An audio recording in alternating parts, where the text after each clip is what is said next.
திருமறை நேரம் பைபிள் அவர் presented by the National Bible College.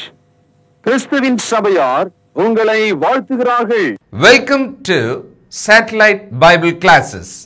வணக்கம் திருமறை நேரம் நேயர்களே, ஆண்டவர் இயேசு கிறிஸ்துவின் இனிய நாமத்திலே உங்கள் யாவரையும் அன்போடு கூட வரவேற்கிறோம். கிறிஸ்தவ விழிப்புணர்வு நிகழ்ச்சியில வான்வழி வேத வகுப்பு வழியாக உங்களை சந்திப்பதிலே மகிழ்ச்சி அடைகிறோம். வெளிப்படத்தில் 7 சபைகளுக்கு சிறிய கடிதங்கள் அனுப்பப்படுது, எழுதி அனுப்புறார். அதுல என்ன விஷயம் இருக்கு? அந்த 7 சபையில இருக்கிற குற்றங்களை அவர் சொன்னாரு, தவறுகளை சுட்டி காட்டினாரு. அப்படின்றது முதல் பார்வை. சரி, அடுத்தது என்ன சொன்னாரு? மனம் திரும்பி ஆகணும் அப்படின்னு சொன்னாரு. சரி, அடுத்தது என்ன? நீங்கள் மனம் திரும்பினால் உங்களுக்கு இது ஆசீர்வாதம். சரி, மனம் திரும்பாமல் போனால் உங்களுக்கு இந்த தண்டனை. இதை நாம் எப்படி எடுத்துக்கலாம்? ரொம்ப கடினமான நீதிமன்றத்தில் சொல்லப்பட்ட ஒரு தீர்ப்பாக எடுத்துக்கலாமா? அல்லது தகப்பன் தன் பிள்ளைகளோடு கூட இதையெல்லாம் சரி செய்து கொள், உனக்கு ஆசீர்வாதம் உண்டாகும் அப்படின்னு எடுத்துக்கலாமா? இதுதான் இன்னைக்கு நாம படிக்க போறோம். தகப்பன் தன் பிள்ளைகளுக்கு இறங்குவது போலவும், தகப்பன் தன் பிள்ளைகளை சிட்சித்து நடத்துவது போலவும், தகப்பன் தன்னை போலவே தன்னுடைய பிள்ளைகள் மாற வேண்டும். குறிப்பாக தேவன் சொல்றாரு, தம்முடைய பரிசுத்தத்திலே நாம் பங்குள்ளவர்கள் ஆகும் பொருட்டு அவர் நம்மை சிட்சிக்கிறாராம், அன்பினாலே சிட்சிக்கிறாராம், நம்மை சீர்படுத்துகிறாராம். கிறிஸ்துவின் சபைக்குள்ள இருக்கிறோம், பலவிதமான ஊழியங்களை தேவன் வச்சிருக்கிறாரு. என்ன நோக்கத்துக்காக? சீர்பொருந்தத்தக்கதாக, நாம் கிறிஸ்துவை போல், அவருடைய குமாரனை போல், அவருடைய சாயலுக்கொப்பாக மாறும்படியாக அவ்வளவு உதவிகளை தேவன் நமக்கு வச்சிருக்கிறாராம். இதுதான் நாம கவனிக்கணும். தொடர்ந்து கர்த்தருடைய வசனங்களை கவனிங்க, கேளுங்க, கீழ்ப்படுதலுக்கு ஏதுவாக உங்களை ஒப்புக் கொடுங்க. சரி, போலாங்களா? இந்த நாளில் நம்முடைய செய்தியாளர் தேசிய வேதாகம கல்லூரியினுடைய கல்வித்துறை தலைவர் டாக்டர் பீட்டர் சாலமன் ஐயா அவர்கள். வணக்கம் திருமறை நேர நேயர்களே, உங்கள் அனைவருக்கும் என்னுடைய நெஞ்சார்ந்த புதிய நாள் வாழ்த்துக்கள். எல்லாவற்றையும் புதிதாக மாற்ற வேண்டும், இது மனிதனுடைய விருப்பம். வானத்தையும் பூமியை உண்டாக்கின சர்வ வல்லமை உள்ள தேவன் எல்லாவற்றையும் நான் புதிதாக்குகிறேன் என்று வெளிப்படுத்தல் 21:5 சொல்லுகிறார். ஆதியாகமம் 1 அதிகாரம் 2 அதிகாரத்தில் அவர் வானத்தையும் பூமியை உண்டாக்கினார். வெளிப்படுத்தல் 21 அதிகாரம் வரும்போது பழைய வானத்துக்கு பதிலாக, பழைய பூமிக்கு பதிலாக வானத்தையும் பூமியையும் உண்டாக்கின தேவன் அதை புதிதாக்க விரும்புகிறார்.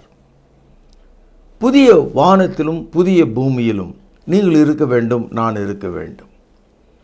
சகோதரர்களே, இந்த புத்தகத்தினுடைய ஒரு மைய கருத்து ஆசியாவில் உள்ள 7 சபைகளுக்கு வெளிப்படுத்தல் விசேஷம் எழுதப்பட்டிருக்கு. நீங்கள் கேட்கலாம், இந்த 7 சபைகள் மட்டும்தானான்? அன்றைய தேதியில் உலகத்தில் 20,000க்கு மேற்பட்ட சபைகள் இருந்திருக்கலாம். இந்தியாவில் கூட தோமாவின் மூலமாக ஸ்தாபிக்கப்பட்ட ஒரு சபை இருந்திருக்கலாம். எருசலேம் நகரத்தில் தான் முதல் சபை உருவானது. ஆனால் ஆசியாவில், குறிப்பாக ரோம நாட்டை சுற்றிலும் இருக்கிற இந்த 7 சபைகள் மூலமாய் ஒரு உதாரணமாக உலகத்தில் உள்ள எல்லா பரிசுத்தவான்களுக்கும் இந்த செய்தியானது எழுதப்பட்டிருக்கிறது. குறிப்பாக வெளிப்படுத்தல் 2 அதிகாரம் முதல் 7 வசனங்களில் எபேசு சபைக்கு, 2 அதிகாரம் 8 முதல் 11 வசனங்களில் சிமர்னா சபைக்கு, வெளிப்படுத்தல் 2 அதிகாரம் 12 முதல் 17 வசனங்களிலே பெர்கமு சபைக்கு,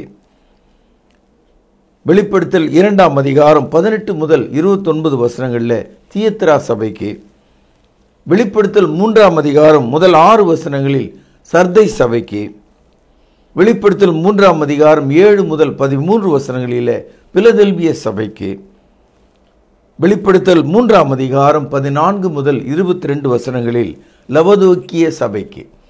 ஆக இந்த 7 சபைகள் வழியாக தேவன் ஒரு நற்செய்தியை சொல்ல விரும்புகிறார்.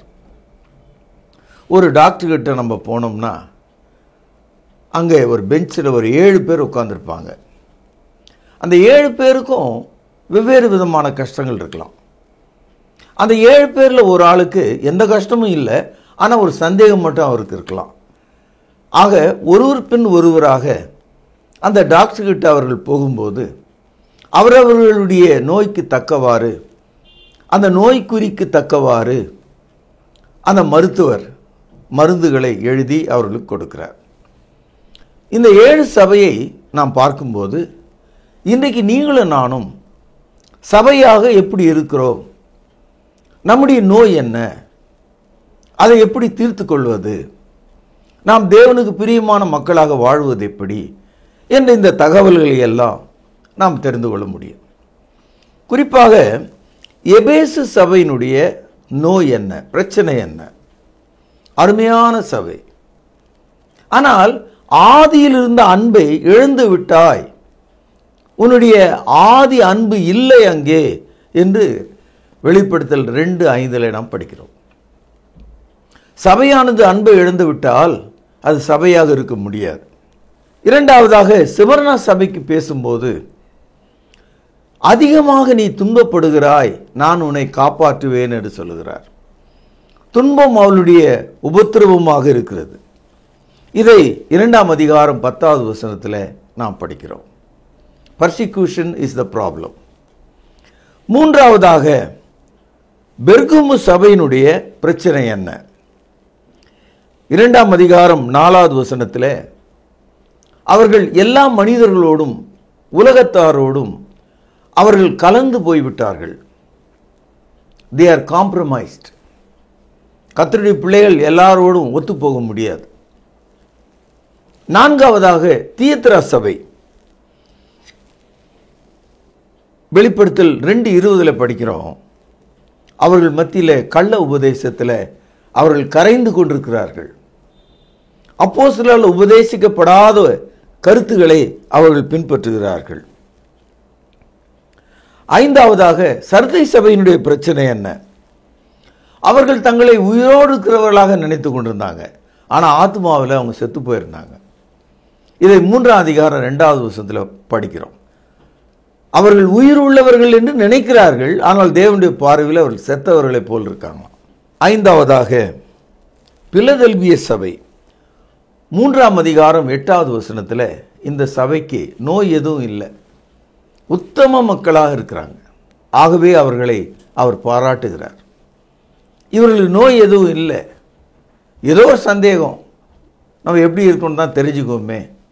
ஆண்டவர் சொல்றார், நீ உத்தமமாக இருக்கிறாய், யூ ஆர் ஃபெய்த்ஃபுல். ஏழாவதாக லவோதிக்கே சபை.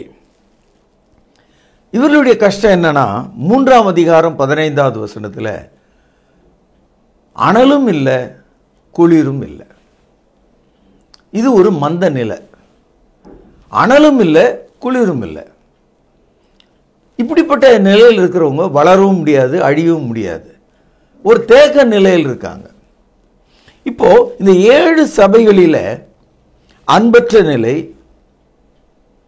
துன்பப்படுகிற நிலை, ஒத்துப்போகிற நிலை, தவறான உபதேச நிலை, மரித்த நிலை, விசுவாசம் உள்ள நிலை, அனலும் இல்லை குளிரும் இல்லை என்ற நிலை, இப்படி இந்த 7 வகையான குணாதிசயங்களை நம்ம பார்க்கிறோம். இப்போ மருந்து கொடுக்கிற டாக்டர் ஒரே ஆள் தான். அவரை சந்திக்க வந்த பேஷண்ட் 7 பேர். இந்த 7 பேர் இடத்திலும் அவர் அன்போடு பேசி மருந்து தருவது போல சர்வ வல்லமை நிறைந்த பராபரனாகிய கடவுள் ஆசியாவில் உள்ள 7 சபைகளை ஒரு உதாரணமாக வைத்துக்கொண்டு உலகம் முழுதும் உள்ள சபையாருக்கு இந்த நற்செய்தியை சொல்லுகிறார். முதலாவது, இந்த 7 சபையை நாக்கை வெளியே தொங்க விட்டு உங்களை கொன்று விடுவேன் என்று மிரட்டுகிற ஒரு கடவுளாக அவர் இல்லை. அவருடைய கையில் ஒரு வேலாயுதமோ ஒரு சூலாயுதமோ இல்லை. அவருடைய கால்களின் அடியில் யாருடைய கழுத்தின் மீது அதை நசுக்குவதைப் போல அவர் இல்லை. அவர் நம்மை பயமுறுத்துகிறவராக இல்லை, அவர் நமக்கு கொடுமை செய்கிறவராக இல்லை, அவர் நம்மை வீணடிக்கிறவராக இல்லை, அவர் நம்மை வேதனைப்படுத்துகிறவராக இல்லை. அப்ப எப்படிதான் இருக்காரு? ஒரு தகப்பனை போல இருக்கிறார்.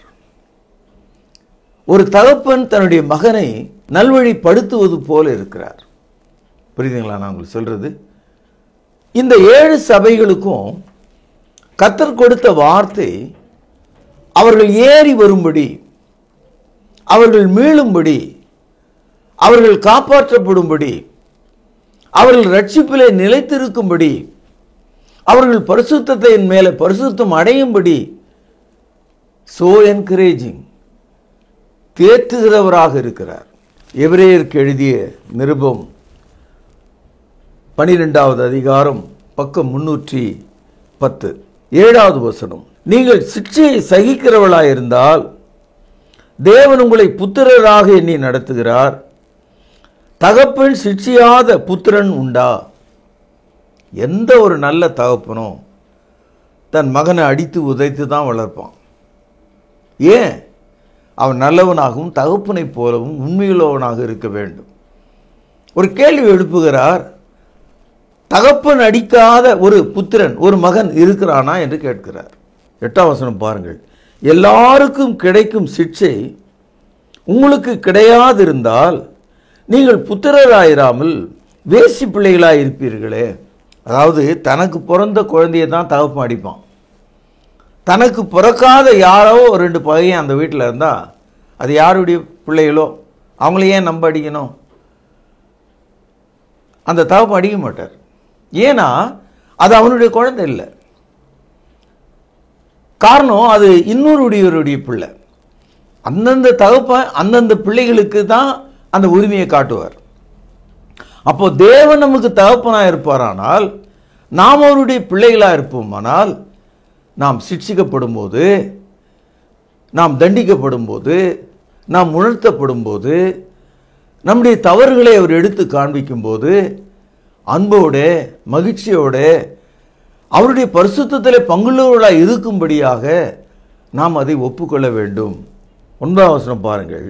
அன்றியும் நம்முடைய சரீரத்தின் தகப்பன்மார்களுக்கு நம்மை சிட்சிக்கும் போது அவர்களுக்கு நாம் அஞ்சி நடந்திருக்க நாம் பிழைக்கத்தக்கதாக ஆவிகளின் பிதாவுக்கு வெகு அதிகமாய் அடங்கி நடக்க வேண்டும் அல்லவா? அவர்கள் தங்களுக்கு நலமென்று தோன்றினபடி கொஞ்ச காலம் சிட்சித்தார்கள். இவரோ தம்முடைய பரிசுத்தத்துக்கு நாம் பரிசுத்தம் உள்ளவர்களாகும் பொருட்டு நம்முடைய பிரயோஜனத்துக்காகவே நம்மை சிட்சிக்கிறார். இந்த உலகத்தில் அப்பா அம்மாலாம் பிள்ளைகளை அடிக்கிறாங்க. அவங்க அடிக்கும்போது ஒரு வார்த்தை சொல்லிட்டு அடிப்பாங்க. என் பேரை கெடுக்காத, எனக்கு அவமானத்தை கொண்டாடாத, உன்னால் நான் ஒரு திருடன் என்ற ஒரு பட்டம் எனக்கு வரக்கூடாது. அப்போ பிள்ளைகளை அடிக்கிற உலகத்துக்குரிய தகப்பன்மார்கள் தங்களுடைய லாப நோக்கத்துக்காக, தங்களுடைய பேர் புகழுக்காக, தங்களுடைய பெருமைக்காக தங்களுடைய பிள்ளைகளை விளாசுறாங்க. ஆனால் தேவன் நம்மை சிட்சிக்கும் போது எதுக்காக சிட்சிக்கிறாராம்? நாம் அவரை போல் இருக்கும்படி. தேவன் பரிசுத்தம் உள்ளவராக இருக்கிறார். ஆகவே நாமும் பரிசுத்தம் உள்ளவர்களாக இருக்கும்படி, அவருடைய பரிசுத்தத்திலே பங்கு கொள்ளும்படி. God is holy, be he holy. தேவன் பரிசுத்தம் உள்ளவராக இருக்கிறார். ஆகவே உங்கள் நடக்கைகள் எல்லாவற்றிலும் நீங்கள் பரிசுத்தம் உள்ளவர்களாக இருங்கள். இப்பொழுது சொல்லுங்க சகோதரர்களே, இந்த 7 சபைகளை கர்த்தர் குறிப்பெடுத்து அவங்களுடைய நிலைக்கு தக்கதாக, நீ எங்கே விழுந்தாய், எங்கே இழந்து போனாய், எங்கே தொலைந்து போனாய், எங்கே உன்னுடைய பிரச்சனை, எங்கே உன்னுடைய வேதனை, எதனாலே உனக்கு இந்த கஷ்டம், தகுதியான பதில்களை சொல்வதை நாம் பார்க்கிறோம். சங்கீதம் 103 10வது வசனத்திலிருந்து ஒரு பகுதி வாசிக்கிறேன், கவனியுங்கள். அவர் நம்முடைய பாவங்களுக்கு தக்கதாக நமக்கு செய்யாமலும் நம்முடைய அக்கிரமங்களுக்கு தக்கதாக நமக்கு சரி கட்டாமலும் இருக்கிறார். சில பேர் குழந்தைங்களை எப்படி அடிப்பாங்கன்னா, இந்த தேச துரோகம் குற்றம் செய்தான் பாருங்க, அவனுடைய வாயிலிருந்து ஒரு உண்மையை வரவழைக்க இந்த போலீஸ் நிலையங்கள்லையோ அல்லது மிலிட்ரிலையோ என்ன செய்வாங்கன்னா சித்திரவதை பண்ணுவாங்க. அதாவது உயிர் போகிற அளவுக்கு அடிப்பாங்க. அப்படியாவது அவன் உண்மை சொல்லிடுவான் என்ற ஒரு யோசனையில் கொல்லுவாங்க. ஆனால் 10வது வசனத்தில் வாசிக்கிறோம், அவர் நம்முடைய பாவங்களுக்கு தக்கதாக நமக்கு செய்யாமலும் நம்முடைய அக்கிரமங்களுக்கு தக்கதாக நமக்கு சரி கட்டாமலும். இந்த தேவன் எப்படிப்பட்டவராக இருக்கார் பார்த்தீங்களா? நம்ம கொசு நம்ம கடிக்கும் போது நீ அந்த பக்கமாக போய் நீ இந்த பக்கம் வராத, அந்த மாதிரி நம்ம எந்த வழியும் சொல்லுவதில்லை. கையில் மாட்டினா நசுக்கிடுவோம், மருந்தடித்து அதை கொண்டுடுவோம். அப்படி தான் இந்த உலகத்தில் இருக்கிற தேவர்கள் இருக்காங்க. ஆனால் நம்முடைய தேவன் அப்படி இல்லை. சங்கீதம் 103:11 பாருங்கள். பூமிக்கு வானம் எவ்வளவு உயரமாக இருக்கிறதோ அவருக்கு பயப்படுகிறவன் மேல் அவருடைய கிருபையும் அவ்வளவு பெரிதாக இருக்கிறது. ஒரு உதாரணம் சொல்றார். அதோ பாருங்க அந்த மனிதன் அந்த உயரம், அதோ பாருங்கள் அந்த பனைமரம் அந்த உயரம். தேவனால மனிதனுக்கு சொல்லக்கூடிய ஒரு சிறந்த உதாரணம், பூமிக்கு வானம் எவ்வளவு உயரமா இருக்கிறது. Can you measure it? உங்களால் அளக்க முடியுமா? தேவனுடைய கிருபை அவ்வளவு பெரிதாக இருக்கிறது என்று சொல்கிறார். 12ஆம் வசனம். மேற்குக்கும் கிழக்குக்கும் எவ்வளவு தூரமோ அவ்வளவு தூரமாய் அவர் நம்முடைய பாவங்களை நம்மை விட்டு விலக்கினார். என்ன கம்பாரிஷன் பார்த்தீங்களா? எவ்வளோ ஆச்சரியமா இருக்கு. இந்த காலையில் உங்களுடைய கண்களில் கண்ணீர் துளிர்க்க வேண்டும். உங்கள் உடலில் உள்ள ரோமங்கள் எழுந்து நிற்க வேண்டும். உங்கள் மனசாட்சிக்குள்ளே சிலீர் என்ற உணர்வு ஏற்பட வேண்டும். எவ்வளவு பெரிதான அன்பை தேவன் நமக்கு தருகிறார். 13வது வசனம். தகப்பன் தன் பிள்ளைகளுக்கு இறங்குகிறது போல கர்த்தர் தமக்கு பயந்தவர்களுக்கு இறங்குகிறார். சகோதரர்களே, வெளிப்படுத்தல் 2வது அதிகாரம் 3வது அதிகாரத்தில் 7 சபைகளை குறித்து பார்த்தோம். 7 சபையிலும் ஏதோ ஒரு சின்ன பிரச்சனைகள் இருக்கிறது. அதனால அந்த 7 சபைகளையும் ஆண்டவர் கிறுக்கி போடல, ஒதுக்கி தள்ளல, ஓரம் கட்டல, குப்பையாக எண்ணல. தமது பிள்ளைகளாக அவர்களை எண்ணுகிறார், இறங்குகிறார், அவர்களை மன்னிக்கிறார், அவள் மீது மனதுருகிறார், பிரச்சனையில் எடுத்து காண்பிக்கிறார். நாம் நம்முடைய பிள்ளைகளை வழியில் அழைத்து கொண்டு போகும்போது அந்த பக்கம் போகாதே, இந்த பக்கம் போகாதே, அதன் மேலே காலை வைக்காதே, இதை கையில் தொடாதே, ஒரு நாளெல்லாம் சொல்லி கொண்டிருக்கிறோம். அப்படியானால் அன்பு சகோதரனே சகோதரியே, உன்னுடைய வாழ்க்கையில் நான் கிறிஸ்துவுக்குள் சபையாக இருக்கிறேன் என்று நீ நினைத்தால் இந்த 7 சபைகளின் வேதனைகள் உனக்குள் இருக்குமானால் நீ மனம் திரும்ப வேண்டும், உன்னை சரிப்படுத்திக் கொள்ள வேண்டும், நீங்கள் மாற்றமடைய வேண்டும். இதுவே கர்த்தருடைய சித்தமாக இருக்கிறது. எபேசியருக்கு எழுதிய நிருபம் ஒரு முக்கியமான வசனத்தை நான் உங்களுக்கு காண்பிக்க இருக்கிறேன். 5வது அதிகாரம் 32வது வசனம். நீங்கள் அந்த வசனம் முழுவதையும் வட்டமிடுங்க. உங்கள் வீட்டுக்கு வர போதகர்கள் அல்லது உறவினர்கள் மற்றவர்களிடத்திலெல்லாம் இதை குறித்து பேசுங்க. காரணம் என்னன்னா, இந்த கிறிஸ்தவ சபை மார்க்கமாக இல்லாமல் மதமாக விழுந்து கிடக்குது. மதவாதிகள், மத துரோகிகள், மத எதிரிகள், பரிசுத்த ஆவியினுடைய வியாபாரிகள், தீர்க்க தரிசன பொய்யர்கள் கையில் விழுந்து கிடக்குது. கிறிஸ்தவ மதம் என்பது அது கத்தோலிக்கத்தில் ஆரம்பித்து பெந்தேகோஸ்து வரைக்கும். மார்க்கம் என்பது புதிய ஏற்பாட்டின்படி நடக்கிறவர்கள் மட்டும். புதிய ஏற்பாட்டின்படி நடக்கிறவங்க சபை எப்படி பார்க்குறாங்கன்னா, கிறிஸ்துவாகவே பார்க்கிறார்கள், கிறிஸ்துவின் தலையாக அதை பார்க்கிறார்கள். பாருங்கள், எபேசியர் 5:32, இது உங்களுக்கு விளங்குதான் பாருங்க. முதல் வரி, இந்த ரகசியம் பெரியது. கவனிச்சிங்களா? இது ஒரு ரகசியன்றார். இந்த ரகசியம் பெரியது, நான் கிறிஸ்துவை பற்றியும் சபையை பற்றியும் சொல்லுகிறேன். அப்போ கிறிஸ்துவுக்கும் சபைக்கும் உள்ள அந்த உறவு ஒரு ரகசிய மாதிரி இருக்கு. சபை பூமியில் இருக்கு, கிறிஸ்து பரலோகத்தில் இருக்கிறார்.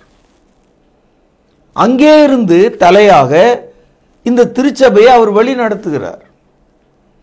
பரலோகத்தில் உள்ள கிறிஸ்து இந்த 7 சபைகளுக்கும் ஆண்டவராயிருந்து வழி நடத்துகிறார். கணவன் காஷ்மீரத்தில் இருக்கிறான், அவன் இராணுவத்தினுடைய முன்னணியிலே இருக்கிறான். 15 நாட்களுக்கு ஒரு முறை தான் அவனுக்கு கடிதங்கள் போய் சேரும். ஆனாலும் கன்னியாகுமரியில் இருக்கிற அவனுடைய மனைவி எந்த ஒரு காரியம் செய்தாலும் தன் கணவனுக்கு தெரியப்படுத்துகிறாள். அவனுடைய முடிவை கேட்கிறாள்.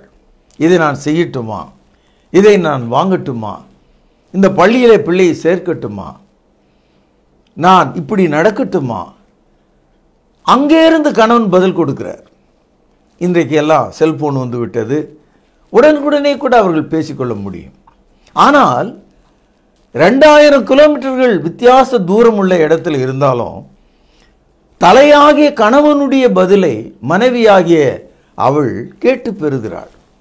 அது மாதிரி கிறிஸ்து தலையாக பரலோகத்தில் இருந்தாலும், கிறிஸ்துவின் மார்க்கமாகிய சபை பூமியில் இருந்தாலும், கிறிஸ்துவுக்குள்ளே ஐக்கியம் உள்ளதா இருக்கிறதுனால அவருடைய ஆணையின்படி நடக்கிறது. இந்த ரகசியம், இந்த விவரம் புரியாம தான் மார்க்கமா மதமா, புரியுதா உங்களுக்கு? கிறிஸ்துவ என்பது மார்க்கம், நீங்க மதத்தில் ஒரு அடையாளம். எவ்வளவு சொன்னாலும் உங்களுக்கு விளங்கலை. அப்படியே விளங்கினாலும் நான் திருந்த மாட்டேன், நீ உயிருள்ளவன் என்று சொல்லியும் செத்தவனா இருக்கிறாய். அப்படிதான் பதில் உனக்கு நான் சொல்ல முடியும். எவ்வளவு சொல்லியும் மனம் திரும்பணும் நீங்க நினைக்கிறீங்க, நீ அனலும் இல்லை குளிரும் இல்லை. ஏன்னா உங்களுக்கு முடிவு எடுக்கிற தைரியம் இல்லை. சிலர் சொல்றாங்க நான் சத்தியத்தின்படி தான் நடக்கிறேன்னு. இல்லையே, ஆதியில் இருந்த அன்பு இல்லையே. ஆக இந்த 7 நோய் குறிகளை வைத்து இன்றைய சபையை நம்ம அடையாளம் கண்டுபிடிச்சிடலாம். ஆப்பிள் வாங்கும்போது மக்கள் அதை எப்படி பார்க்குறாங்க தெரியுங்களா? சுற்றி சுற்றி பார்க்குறாங்க. ஏதாவது ஒரு காயம் இருக்கா, ஒரு அடி இருக்கா, ஒரு அழுகல் இருக்கா, தேடுறாங்க. ஏன்னா ஒரு ஆப்பிள் விலை அதிகம். ஆகவே நன்றாக பார்த்து வாங்குறாங்க. சபையை கூட சத்தியத்தின்படி நீங்க நடக்கிறதா இருந்தா அது மார்க்கமா இருக்குதான்னு நீங்க பார்க்கணும். சகோதரர்களே, எபேசியர் 5வது அதிகாரம் சபையை கர்த்தர் எப்படி உள்ளே கொண்டு வந்தார் என்று பாருங்கள். 26, 27. தாமதை திருவசனத்தை கொண்டு தண்ணீர் முழுக்கினாலே சுத்திகரித்து பரிசுத்தமாக்குறதற்கும் கரைத்திரை முதலானவைகள் ஒன்றுமில்லாமல் பரிசுத்தமும் பிழையற்றதுமான மகிமையுள்ள சபையாக அதை தமக்கு முன் நிறுத்திக் கொள்வதற்கும் அதற்காக தாமே ஒப்பு கொடுத்தார். கிறிஸ்து சபைக்காக தன்னை ஒப்பு கொடுத்திருக்கிறார். ஏன்? சபையானது பிழையற்றதும் குற்றமற்றதுமாயிருக்கும்படி. சபை எப்படி கண்டுபிடித்தார்? தண்ணீர் முழுக்கினாலே, அதாவது ஞானஸ்தானம். நம்மை கரை திரையிலிருந்து விலக்கி கழுவி சரீரமாக மாற்றிக்கொண்டார். 30வது வசனம் பாருங்கள். நாம் அவருடைய சரீரத்தின் அவயங்களாயும் அவருடைய மாம்சத்துக்கும் அவருடைய எலும்புகளுக்கும் உரியவர்களாயும் இருக்கிறோம். Church belong to Christ. We are his bones. நாம் அவருடைய எலும்புகளாய் இருக்கிறோம். சகோதரர்களே, சபை கிறிஸ்துவை கொண்டு ஆதரிக்கப்படுகிறது, போஷித்து காப்பாற்றப்படுகிறது. இப்படிப்பட்ட ஒரு உன்னத நிலையில சபை இருந்தால் அது மார்க்கம். இதை விட்டு விலகி போனா அது மதம். இன்றைக்கு இந்த 7 சபைகள், அவர்களை பற்றிய அடிப்படையான பிரச்சனைகள் என்ன, அதற்கான ஆலோசனைகள் என்ன? ஒரு தகப்பன் தன் பிள்ளையை சிட்சிப்பது போல தேவன் தமது கிருபையை பூமிக்கும் வானத்துக்கும் உயரம் எவ்வளவோ, கிழக்குக்கும் மேற்குக்கும் தூரம் எவ்வளவோ அவ்வளவாய் மன்னித்து நம்மை ரட்சிக்கிறார் என்ற இந்த செய்தியோட இன்றைய செய்தி நான் நிறைவு செய்கிறேன். நாளை நாம் சந்திப்போம், பிரார்த்தனை செய்வோம். மகா பரிசுத்த நிறைந்த அன்பான தகப்பனே, மிக உறுதியான வேத வசனங்களை நாங்கள் படிக்கவும் கேட்கவும் உணரவும் செய்ததற்காக உமக்கு ஸ்தோத்திரம். ஆண்டவரே, இந்த நாளிலே மண்டை சேர்ந்து உமது வழிகளில் நடக்க எங்களுக்கு உதவி செய்தருளும். ஆண்டவர் இயேசுவின் நாமத்திலே ஜெபத்தை கேட்டருளும். பரிசுத்த நிறைந்த எங்கள் நல்ல பிதாவே, ஆமென். இயேசு கிறிஸ்துவின் ஒப்பற்ற நாமத்தில் திருவர நேர நேயர்களுக்கு காலை வணக்கம். காலைதோறும் சூரிய ஒளி நமக்கு புதிதாக கிடைக்கிறது. காலைதோறும் நாம் சுவாசிக்கிற காற்று நமக்கு புதிதாக இருக்கிறது. பிரியமானவர்களே, அனுதினமும் தேவனாலே புதிய காரியங்களை நாம் அனுபவிக்கிறோம். அந்த நன்மைக்கு நாம் நன்றி சொல்லுகிறோமா? ஒவ்வொரு காலை பொழுதிலும் நாம் எழுந்திருக்கும் பொழுது நன்றியோடு நாம் எழுந்திருக்க வேண்டும். அப்பொழுது தேவ கிருபை நமக்கு அதிகமாக கிடைக்கும். அநேக ஸ்தோத்திரங்களினாலே கிருபை பெருகும் என்று நாம் வாசிக்கிறோம். அதே போல ஒரு நாளை நீங்கள் நிறைவு செய்யும் பொழுது நன்றியோடு நிறைவு செய்யுங்கள். ஏனென்றால் அனுதினமும் ஆயிரக்கணக்கான ஆபத்துகளையும் விபத்துகளையும் நாம் கடந்து அந்த நாளை நிறைவு செய்கிறோம். ஆகவே இந்த திருவர நேர நிகழ்ச்சியை பார்க்கிற நீங்கள் காலை எழுந்தவுடனே வசனத்தோடும் தேவ செய்தியோடும் புறப்படுங்கள். நேர்களே, இப்பொழுது இதோ சகலத்தையும் நான் புதிதாக்குகிறேன் என்ற தலைப்பில வெளிப்படுத்தின விசேஷத்திலிருந்து வித்தியாசமான தலைப்புகளில விருப்பமான செய்திகளை நீங்கள் கேட்டுக்கொண்டு வருகிறீர்கள். அந்த வகையில 2ஆம் அதிகாரம் 3ஆம் அதிகாரத்திலிருந்து இயேசு கிறிஸ்துவானவர் 7 சபைகளுக்கு நடுவிலே உலாவி அந்த சபைகளுடைய நிறை, அதனுடைய குறை, மனம் திரும்ப வேண்டிய அவசியம், அதற்கு கிடைக்க வேண்டிய ஆசீர்வாதங்கள், அவர்கள் ஜெயம் கொள்ளும் பொழுது, வெற்றி பெறும் பொழுது அவர்களுக்கு கிடைக்கிற வாக்குத்தத்தங்களை வரிசைப்படுத்தி இன்று கேட்டீர்கள். அதாவது 7 வித்தியாசமான செய்தியை ஒரே நாளிலே நீங்கள் கேட்டிருக்கிறீர்கள்.